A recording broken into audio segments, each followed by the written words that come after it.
would tell somebody, just get your foot in the door and get in Yes. there, and you'll learn what you need to learn. Go to conferences, go to the events that they're hosting.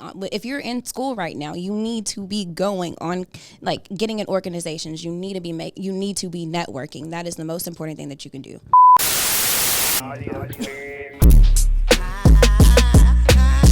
We tight in here. We is. Yo, it's Jordan on the All In Audio Experience. My boy Trent is not here, but I got two lovely ladies with me. First, we have Raven, a graduate of the University of Alabama. Roll Tide. Roll Tide. You was a marketing major? Yes, I two-time alumni. So I got my bachelor's and my master's. Period. She said, don't forget that. Right. And then we have Miss Madison Michaela Alexander. He's not supposed to call me that. I'm Michaela. Do not call me Madison. I'm Michaela Alexander. A two-time graduate as well, but she went to state, Mississippi State to be Hale specific. State. Yes, and then she came over to the good side, Roll Tide, Roll Tide. for that second degree. And then y'all ladies are in the communications field, profession. How y'all say that? Yeah, I mean, communications, advertising, yeah. Advertising. Okay, so let's get into that real quick. What's your job title? I am a data analyst. So I look at campaign data from marketing campaigns, digital channels that you're familiar with, social. We look at like display, all kinds of ads. I love the enunciation. She is so like professional. Oh and, my like, God. She don't act like this, y'all. So you know what I'm saying? No, that's great. Data analyst. And then Miss Michaela, what is your job title? Well, my job changes every 8 months right now. I'm in a leadership development program. I work for a government contractor, and basically every 8 months I change to a new role. My first role, internal comms, second role, brand communications. Now I am digital PR and social media. So basically looking at analytics still, and then also looking at social media accounts, looking at trends, planning events, press releases, writing a lot. That's my day to day. And then after that, I'll off the program in like 4 months, and I'll have my real role. So For sure. So yours kind of crosses over between like communications, marketing, data analytics, a lot of stuff. And yours has like a mix of marketing, some communications, but like mainly data analytics. Yeah. Okay, that's smooth. Wait. Okay, so I asked because I wanted to ask about like your corporate like office culture. You know what I'm saying? Like somebody in the audience might be a woman, a black woman, a black man, somebody in a minority group that might want to know like what's it like, how you're treated, what does it feel like going into work every day. I know y'all work remote too, so like just give me like an idea, Raven, you first, of just kind of like your corporate life. Okay. Well, I'm gonna start by saying that, disclaimer, I've been remote for most of my professional career. I graduated December of 2019. I moved to California for a little bit, but after the pandemic happened, things shut down, I've been remote ever since. I'll just shout out my company name, formerly known as, it's an agency, and we're based across the U.S. And I will say that it has been the most inclusive and welcoming environment that I've had the pleasure to work at, honestly. On a professional level, I feel like I definitely have the opportunity to grow, and I've learned so much in my time there. And I feel like they also support their employees, so we get time to relax and release and take vacation when we need to, and then we also get support culturally, for different events and things that are going on. You need to be like a public spokesperson for them. That was great. I mean, honestly, yeah, it's a great gig. Disclaimer, I am not a company spokesperson, okay? All of these ideas and sentiments are my own. They do not reflect the values of the company. However, I'm just going to brag on them for a minute. I enjoy it. She said, I got a good job. I like that. I like that. Okay. I feel like I just got to the place in my company that is more diverse. Our company has several business units, about 4 business units, and I just rotated into my new role, which is way more diverse than it was before. So when you enter a room, you're always thinking who are the other black people?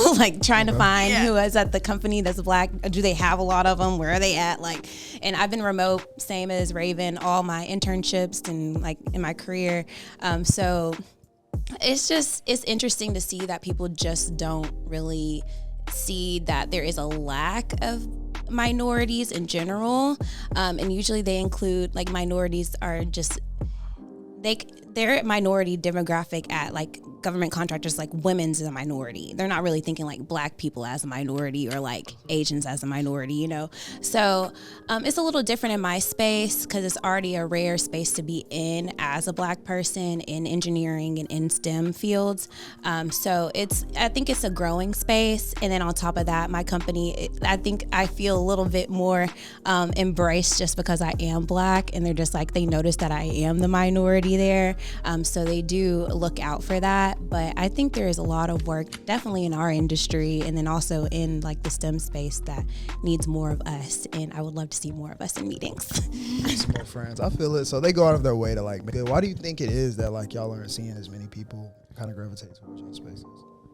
I think one is just being aware that you can be in that space. I know for me, I was very blessed to have two African-American women be my mentors. My first two internships at NASA and then at another place called Dynetics, which is now owned by Leidos, if you know what I'm talking about. But basically, those two women inspired me to come into this space, and specifically into STEM and into engineering spaces, because I never saw that before. I didn't even know it existed. So I think a lot of it is just having the right representation out there to talk about it. Yeah, honestly, because you can just apply and get the role, but if you don't know it's there and you don't know what to shoot for, then like, how are you gonna make it?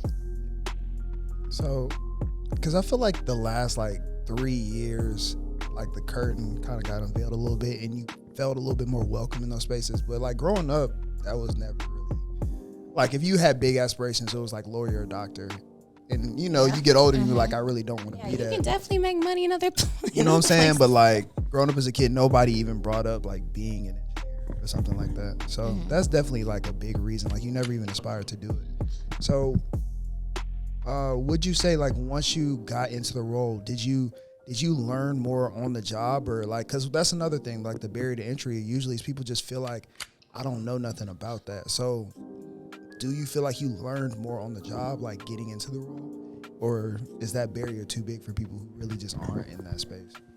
Honestly, I think everybody, like once you get into a company, you realize that nobody knows what they're doing. Okay. So I think it's the whole misconception about like you have to have this or you have to do this. It's really just about meeting the right people, and then also just doing bomb on your interview and doing bomb on your resume. Like there's certain hacks you can do to your resume. There's certain things you should ask in an interview, or how you should like present yourself in an interview. And I think that's like the fault of some people, is that they just don't practice like their self pitch, or like, you know, they just don't practice the right things to get them where they want to go. And you'll learn what you need to learn to go to conferences, go to the events that they're hosting on. But if you're in school right now, you need to be going on, like getting in organizations. You need to be networking. That is the most important thing that you can do. Oh yeah, I second that for sure. Like, you know, some of my best opportunities have come from networking. I remember like there's this one company, and I was like, oh my God, this is my dream company. Like I just need a chance, like crack the door. Go on and drop the name. Well, it is like the largest probably entertainment company in the world. Like one of the there's only a couple of those. So. Yes, one of the most first letters of the alphabet. Yeah, you know, it's a well-known franchise. But I remember I submitted like 50 applications, and that's not even an exaggeration. Every Friday, like for the fall semester or whatever, I'd go home and I'd be in my dorm room submitting applications, and I had this Excel sheet about like all these places I applied to, the date, do I need to check in, is there any way for me to check in? But, you know, I had the same resume, you know, I had the same, you know, skill set and everything else. And what opened the door for me was I went to a conference at, you know, University of Alabama was hosting this like data and analytics. Alabama is great for something. Networking. Alabama, go there. It really is. But they hosted this like data conference, and I, you know, went because I knew that there were a couple of companies that I was interested in who had hosts or, you know, speakers that were going to be present. And I went, I introduced myself, and I kid you not, like maybe less than a month later, I had like interview after interview, at least like 4 or 5 interviews with that same resume. And, you know, I was able to get a role at like, you know, this incredible company. So you heard it here first. Y'all gotta have a little hustle. Gotta have a little Yeah, hustle. definitely. A little hustle, make sure you network. And then also, I feel like job listings are going to be ambitious. They're talking about the perfect candidate, but there's so much you can learn on the job. So if you've got those basic requirements, like they say, like, you know, like 70%, then, you know, apply. You miss all the shots you don't take. Yeah, definitely don't be scared. I've worked for pretty large companies. I worked for Johnson & Johnson and Lenovo. And of course, when I applied to those, I was like, I'm not going to get them. Like, I'm probably not. But I always get a feeling like, ooh, I might have a chance. So if you have a feeling when you see an application or a job pop up and you think like you might be that person, just do it. Like, just apply. Don't be scared to. If you get rejected, so what? Try again next year or later. Just definitely don't be discouraged, because I had 1 year where I didn't get anything. Like, that's why I decided to go to grad school, because I didn't get a job after college. Like, I was just like, okay, I'll just go to grad school because I don't have a job. And then eventually, like, that landed me, like, after I went to UA, I swear I had like internship, like the Fortune 100 internships, like back to back. So definitely get a master's if you want to get a master's. That also increases your pay. Just saying. It does increase For sure. a lot. I think it's a good mentality to know, like, these jobs need people. They Like, do. so you going in there like kind of nervous, like trying to try out for them, but like it's still a tryout for like the job as well. Like, you need to like ask them questions and ask them why should I want to work for you? An interview is just seeing like if you fit with them, like if you can work with them directly. Like, usually you're in there with the manager that you're might be working with, but like they're just trying to see if you're a fit for the team. They're like, if you got the resume in, you're pretty much, I think you're in the door if you got the interview. Yeah, you got what it takes. You just got to see, like, is it going to work for you? So, yeah, also make sure, don't just take the first thing that you get. That is a mistake. Make sure it's going to work for you. Also, true. They We just got trying a to lot see of good career vibes. advice. Yep. All right. So we about to switch the interview up a little bit.